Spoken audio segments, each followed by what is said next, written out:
Saya Dr. Tifauzia Tiasuma. Yang saya hormati para pemimpin dunia, rekan-rekan akademisi, media internasional, dan seluruh warga dunia yang mencintai keadilan. Hari ini saya berbicara bukan hanya sebagai warga negara Indonesia, tetapi sebagai bagian dari komunitas global yang menjunjung tinggi kebenaran, kehormatan, dan integritas intelektual.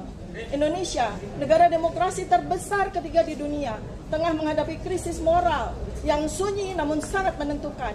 Bukan krisis yang ditandai oleh perang atau kekerasan, melainkan oleh pergulatan antara kebenaran dan kekuasaan, antara nurani akademik dan tekanan politik. Inti dari persoalan ini adalah sebuah pertanyaan yang sederhana namun mendasar. Benarkah seorang mantan Presiden Republik Indonesia pernah menjabat dengan ijazah akademik yang tidak otentik? Pertanyaan ini bukan serangan pribadi, bukan fitnah, bukan pula manuver politik.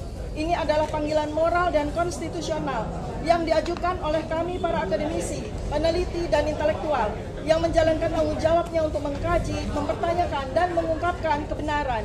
Namun hari ini, kami yang bersuara, di antara kami adalah saya sendiri Dr. Tifa, Dr. Roy Suryo, Dr. Risponsia Mipar, dan beberapa lainnya justru dikriminalisasi. Kami dibungkam, kami diperlakukan seolah-olah penjahat. Padahal satu-satunya kesalahan dalam tanda kutip kami adalah kami sedang menegakkan kebenaran.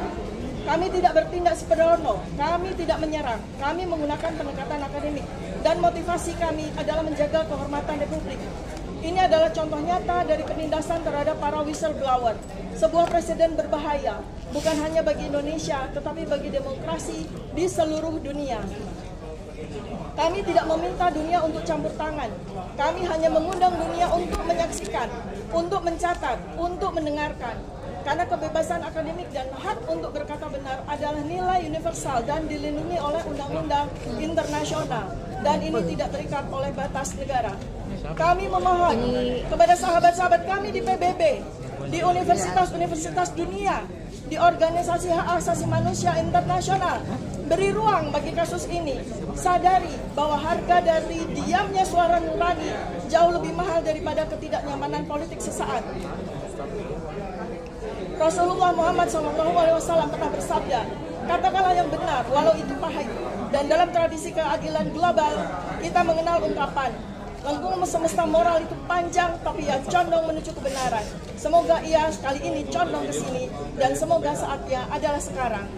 Saya perkenalkan kuasa hukum saya, salah satu dari 62 kuasa hukum yang sedang bersama dengan kami, Bapak Abdullah Al-Katiri, Sarjana Hukum, untuk memberikan poin-poin penting secara undang-undang. Baiklah, terima kasih. Seperti dikatakan tadi, saya adalah kuasa hukum dari salah satu kuasa hukum dari Dr. Tifa. Perlu saya tekankan, ya kan? Bahkan saya berani mengatakan bahwa polisi jika memproses laporan ini adalah pelanggaran undang-undang. Karena ada undang-undang yang mengatur, yaitu Undang-Undang Perlindungan Saksi dan Korban, Undang-Undang Nomor 31 Tahun 2014 yang menyatakan pasal 10, jika ada pelaporan, maka tidak diperbolehkan dilapor balik dengan pencemaran nama baik. Jadi laporan ini harus selesai dulu, bahkan sampai inkrah. Faktanya,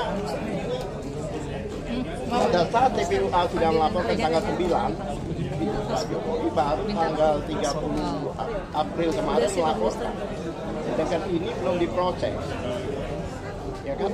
Bahkan dikatakan bahwa proses ini adalah yang menarik dilaporkan di Polda, tapi semua bukti-bukti aslinya, khususnya senjata aslinya itu diberikannya di Barreskrim.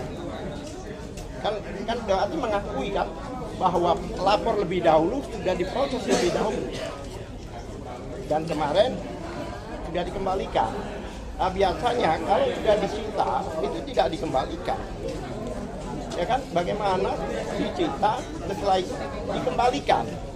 Nah, oleh sebab itu keyakinan kami bahwa itu sudah diperiksa laboratorium, bahwa kami sudah siap untuk menghadirkan ahli laboratorium lab independen, bahkan dari luar negeri.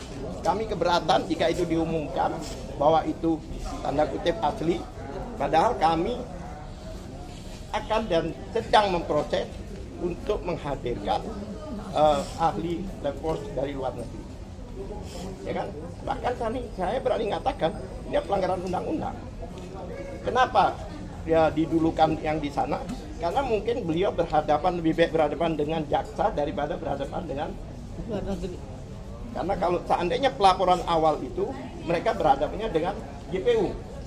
Nah ini hampir kami khawatir akan terjadi lagi peristiwa seperti peristiwa Bambang Tri dan Gus Nur. Ya kan? Jadi sebenarnya kami bukan orang bodoh. Penegak hukum itu ada 3. Betul kan? Penegak hukum itu ada 3. Polisi, jaksa, dan advokat. Cuma bedanya, polisi dan jaksa itu berpangkat. Kami tidak.